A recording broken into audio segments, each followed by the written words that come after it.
Episode 66 was with Jacob from the band The Broken. Adam was able to talk to him over Zoom audio. Also, check out their Instagram page as they have an awesome acoustic video series. And check out our videos on our Facebook page and YouTube at Bringing It Backwards, and follow us on Twitter and Instagram at bringinbackpod. Follow us, please. We're Bringing It Backwards with Jacob from The Broken. Oh, that was a little pop-up telling us we're being recorded. No worries. How you doing? Good, man. How are you? Good. You're in Colorado? I am, yeah. I'm in Colorado. Basically stuck here. Yeah, a little self-quarantine. Yeah, man. It's crazy. It's a nuts time. Yeah, for sure. Well, thanks for calling in and chatting with us. With me, I appreciate it. Yeah, man, absolutely. I'm bummed that we weren't able to do it on video. Like at a show. Yeah. Totally. But this will work. This is cool. Well, tell us a little bit about yourself. Did you grow up in Colorado? Yeah, so it happened kind of weird. I was born in El Paso, Texas. Okay. And then when I was about 7, we moved here. My whole family, my immediate family, and then my grandparents, we all moved here to Colorado. And then I've been here ever since. Uh-huh. But yeah, it was a great place to grow up, man. I couldn't have asked for a better setup. It worked out. Yeah. How did you get into music? So my dad was always had guitars around the house, and does he play? He does. Yeah. He actually jumps in the band from time to time. Does he? That's awesome. Yeah. It's cool, man. But yeah, so I was just, as a little kid, we were just watching, as a matter of fact, old home videos. Mm-hmm. There was evidence on videotape that I was like picking up the guitar and like singing songs when I was like 3 years old. Of course, not anything, like I wasn't playing chords or anything. I was just strumming the guitar, whatever, and just singing whatever, with Country Bear songs. I don't know. Do you know the Country Bears? Are you familiar? No, actually, I'm not.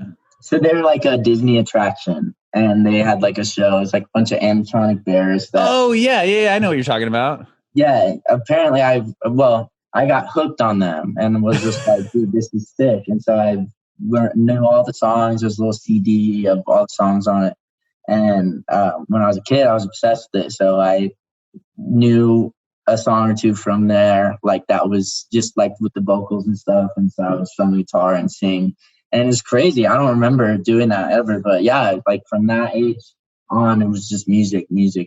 And multiple occasions I would be just like chilling there with a guitar, just like playing it, just strumming it, because it was just so cool.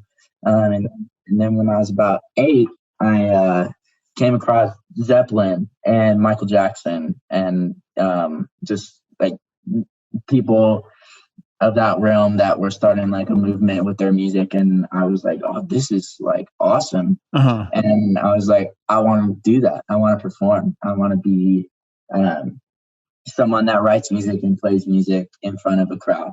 And so from then on, when I figured out like what it actually was that they were doing, which was being an artist, I was like, that's what I want to do. So started to seriously try and learn the guitar, and started, just like being obsessed with it even more. Eventually I was able to play coherent songs and know what I was doing. And then started singing and taking that a bit more seriously. And then when I was around like 12, I started to try and write my own songs and write lyrics and stuff. And then from then on, at 12 years old, like, wow, yeah, it's nuts. And like I dread going back to like listen to the songs that I came up with. Of course, but yeah, do you have recordings of them? Yeah, there's somewhere. I remember I played a festival here, like a local festival, like down the street. They had a talent show, and I entered. And played one of those. I played like a little medley of like Zeppelin, Jimi Hendrix, and then one of my songs.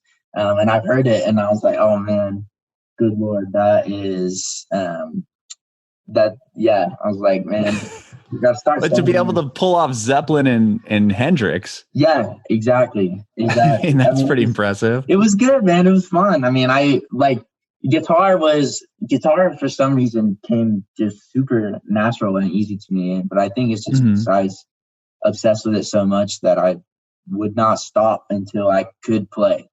Right. I wouldn't like leave the room or put the guitar down until I could play whatever I was trying to play somewhat coherently and somewhat to make myself happy. And so, yeah, that's just that determination and everything has just stuck through me up until now. And now we're here. I put together this band called The Broken, and now we're doing it for real, and it's awesome, man. It's cool. That is so cool. So were you in a band? You were in bands prior to The Broken? Yeah, I had one that was it was called the Jacob Cade Project, and then switched to just Jacob Cade, which was a 3-piece rock and roll band. Actually got to do a lot of cool things with it. I recorded a record in Nashville, recorded one here. We went on a couple sweet tours. We toured with a band called Bubba Flex.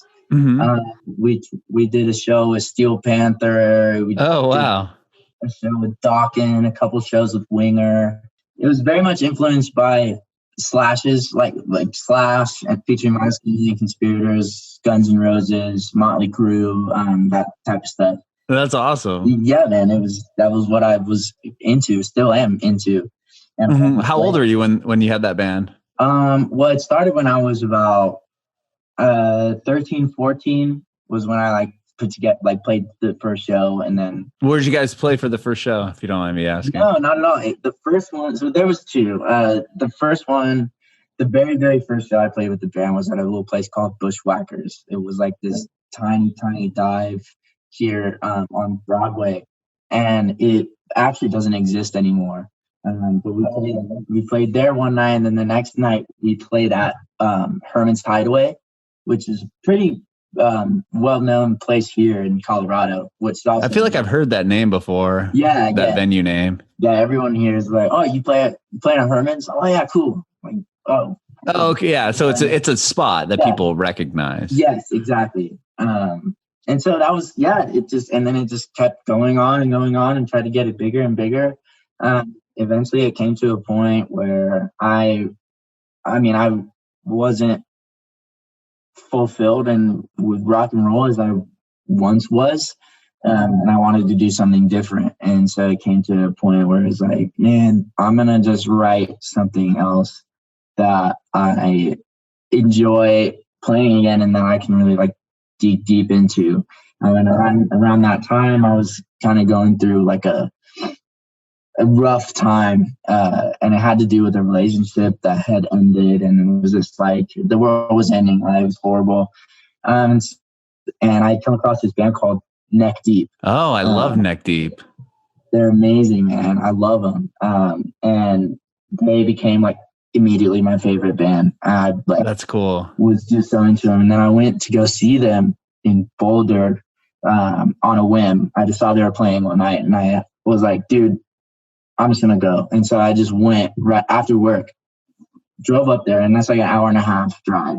Drove up. Okay, so it's not a short commute. It wasn't like, I can just go there, and then if there's no tickets, I can come back. It was like, bro, I'm going to go there, and if there's no tickets, I don't know, it's going to suck. But were there tickets? That's a question, because Neck Deep sells out pretty much everywhere they play. Yeah, man. And believe it or not, got there, went up, ran to the freaking thing, and was, hey, is there a ticket? Can I get a ticket?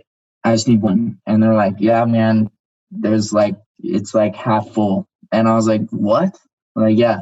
And so I paid $20 to get into this show. Walked in, go to the front row. And it wasn't even like a hassle. I just walked up to the front row because this place was not packed at all. It was half full. And I show up, and I got there before even the first band started. And so it was one band called, they were called Garden Side from Los Angeles. Okay. And then there was another band called Waster, who became another one of my favorites. They're a band from the UK as well. and then a band called Stan Atlantic, who blew my whole mind. I don't know if you've listened to them yet. Yeah, I know Stan Atlantic. They're amazing too. Man, I was like, wow, what the hell is happening? And then Neck Deep comes in, and it's just like their show starts with like sirens and smoke, and they fly in there. And I was like front row, standing right in front of the guitar player, Matt West, and I was like, dude, this is so sick. And even though there was like half the place was half full, like everyone in there knew every song and was singing every lyric, and like the vibe was just so, it was not like nothing I've ever seen before, because I'd always gone to like rock and roll shows where you know, the bands were, you know, kind of old school, and like the people going to watch them were kind of not as energetic, and it was just kind of, you know, watch the band sing the songs, you know, and whatever, and it was, you know, whatever. But this was like teenage angst, and oh sure, just like, dude, we, you know, we're pissed off, we're we want to, you know, show the world that, you know, it's just like a big middle finger type of thing, like, dude, sure, let's go. And I was like, this is awesome. And at the time, like what I was going through at that time, where I was at in life, was like the most perfect thing.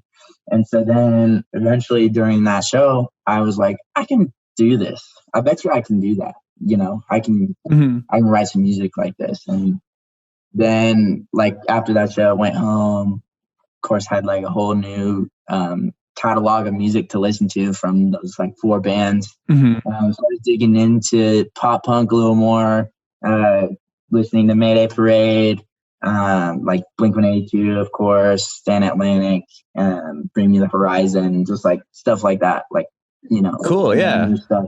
More of that pop punk, like post-hardcore stuff. Exactly, yeah. And I just got really into it, and so I just started playing that way and writing songs that way, and seeing what I could do. And it just came really easy to me, really natural. It was almost like I had been missing out for so long, and I finally found it, you know, finally found like the thing that I was good at writing. Because writing rock and roll was always kind of a struggle for me, to be honest.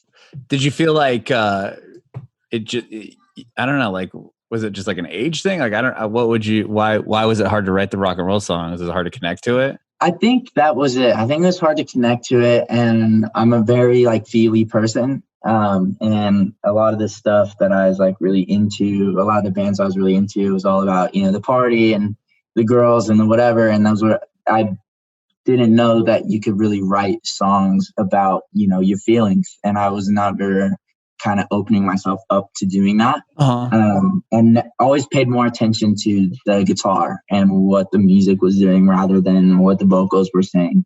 And so then I kind of opened myself up to like, yo, I'm gonna just like put all my thoughts and my feelings and whatever on this page here into this song. And like, no matter what, like, hope, you know, it's just, if people like it, I don't know, if people relate to it, I don't know, but it's gonna become like a journal, everything.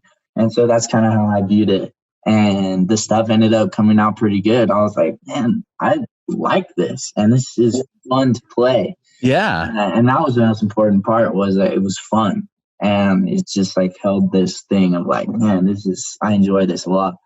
And so I did that. And that's where the shift changed. And I wrote a few songs, went into the studio, cut a record, which was the EP that we just put out.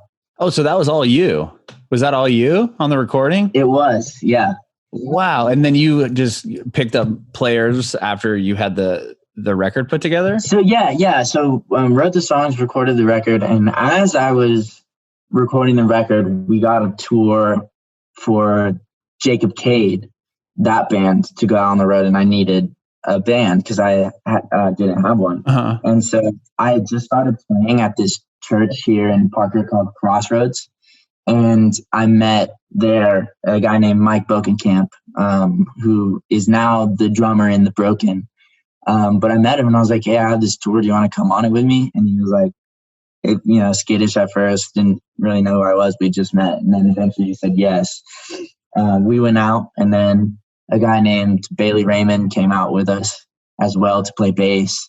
But on that tour, I showed Mike, I was like, yo, I've recorded a bunch of these songs. They're very pop punk, and I'm going to play them for you and let me know if you want to start a band. I have this idea of something called The Broken. And yeah, he was like, dude, this is cool stuff. I'm in. Oh, wow. So that was how it kind of started. And now, now we're a band. So you grabbed those guys and you went on tour with your other project. And then when you got back, that's when you decided you showed them the songs. Okay. Yes. Yeah. It was just, it felt right, playing with Mike on the drums. I don't know how, it was just some weird thing that was like, dude, I don't like, it just seems like we were connected in some way, like your ideas, sure. I like them a lot. The way we like worked, the chemistry was just so glued together already. And I just met this guy. So I was like, dude, wow, this was crazy. And so, yeah, we started kind of talking about music and what kind of band we wanted to be in. And it just all lined up. And now it was like the best thing that could have ever happened to me because like we were talking before, it was just me for the longest time, me coming up with all the stuff and me, trying to do it by myself. And yeah, now I have this sort of musical companion that is just like, it's so awesome to kind of be able to bounce ideas off of each other and write songs and be like, okay, I have this song, like, check this out. What do you think? And it's like, oh, this is cool. What if we did this here? And I'm like, oh shit, I haven't even like thought of that. Like, that is awesome. Let's do it. And just stuff like that. You know what I mean? Now you have somebody to bounce ideas off and collaborate with. Exactly. Yeah, man. And someone to actually come up with drum parts that's a drummer. That exactly. Yeah. It's like I am a guitar player. I play guitar. I know the ins and outs of it. I know. But drums, I can hear it in my head and I know what I want it to sound like. But never have I been able to be like, all right, dude, like I have this riff. Like, what do you think? He's like, well, we should do something like this. And play something. I'm like, oh, that's like totally opposite of whatever I would have like come up with, but I love it. And but it works. Yeah. It's this whole new like vibe, and we come up with different stuff, and it's like it gets me excited just thinking about it right now. That's awesome. The record, the EP number 3, that's the one that you released on your own, or that's all you? Yeah. That's just so I played guitar, and sang all the vocals, and then I had a buddy Travis Othier who I used to play with in my other project. He used to play in Jacob Cade, and I asked him to play drums on it. And he said yes. And then a guy named Corey Tremontelli from LA played bass, who so used to play in that other project. And so I was just kind of like, I'm writing this EP, like I want y'all to come. Can y'all play on it? And so that's kind of how it went. And had I known Mike, it would have been an opposite. It would have been him playing and a full band type of thing. Sure. But I had no idea that the dude even existed. Yeah. Yeah. That's how it came together, man. That's really cool. So you formed that band. How long ago did you guys put this lineup together? So me and Mike have been playing in The Broken for almost a year now. Okay, that was my question. So you guys have been playing for a year in The Broken now? Yes. Mm-hmm. And have you done tours and stuff as The Broken yet? We have. Yeah. I know you have a bunch of dates scheduled, but obviously due to circumstances, you probably have to postpone a lot. But no, yeah, we've done a few. Let's see, we played as The Broken. We played in France, which was crazy. Oh wow! And honestly, it's super weird because the first time we actually played these songs off the EP live was in France at a little Irish pub. For some, it was, I forget the name of it, but it was like a conference, like a musicians conference for a whole bunch of people, and you have to get invited to it. And I'd gotten invited via my old band, and it was like, well, we want to bring The Broken, and we're like, yeah, bring it. And so we went and played these songs for the first time in France. it was crazy. And we were like, dude, this is awesome. Then we came back and we did, let's see. And then we went on tour in November with The Dangerous Summer. We were first of 4 bands, including Dangerous Summer. Yeah, that was awesome. It was like literally coast to coast tour, lasted a month. And so we did that, got back. We played at this like brewery in Fresno. And then we played, let's see, but we played like a one-off at the Whiskey. The Whiskey, that's a cool show to have. Yeah, it was awesome, man. It was really fun. A pretty historic thing to be able to like stand on that stage, especially being from that like rock and roll side of things. Like, oh yeah, I mean that was the place. Yeah, absolutely. And so that was really cool. And then yeah, like you were saying, we had a ton of things scheduled. We were supposed to be on like High School Nation for the next 6 weeks, and then we were supposed to be on tour with Dollskin for a few weeks, and then we were supposed to do another High School Nation tour for another like 2 weeks or something like that, and then come back and then record another single. But now we moved up recording another single to May. Oh, okay. And so now it's just kind of like we're kind of just waiting. Apparently everything's supposed to be rescheduled in April, and then going into like, I don't know, they're pushing it as far as November, but we'll see. Like you said, it's not really like we can't even know what's going on. There's a lot of unknowns as far as like, yeah, I mean, who knows how long the single will go for. Yeah. Cool. Well, I have one more question for you. Yeah, absolutely. I was wondering if you have any advice for aspiring artists. Yeah, man. I would say to become as obsessed with it as you possibly can. Like we were saying before, like the reason, you know, I don't know how it happened, but eventually I became good at the guitar, and it was I was just obsessed with it. I wanted to play, and I was just determined to figure it out.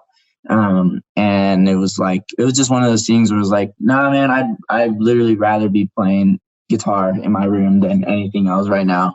And then once you get to that point, I would just say like, play anywhere, play in front of people, put stuff on YouTube, put stuff on Instagram, and just like the more you can get in front of people and play in front of audiences, the better, because it's like practice, right? So you have to do it more and more in order to get good at having like a presence, and because people like that. I mean, it's almost amazing. Like you could be not the best not the best musician, not the most technical musician, not the, whatever, but you could be a killer performer and people will be like, damn, that was fun to watch. So I would think, work on that stage presence and get in front of people as much as possible. And also that's how you get fans. Like you personally are there and they see you play and then they talk to you and then you're like, oh yeah, I'm so-and-so. And you're just like, if you're just cool and you're a cool dude, then they become your friend. And then they follow you everywhere, and then they tell their friends, "Oh yeah, I got this guy. I found this guy that plays whatever, whoever," and it just kind of like snowballs like that. But yeah, and then in the midst of that, just write songs. Even if they are bad, like everyone. I guarantee even the greats, they write bad songs still. No one ever hears them, but like you have to write stuff.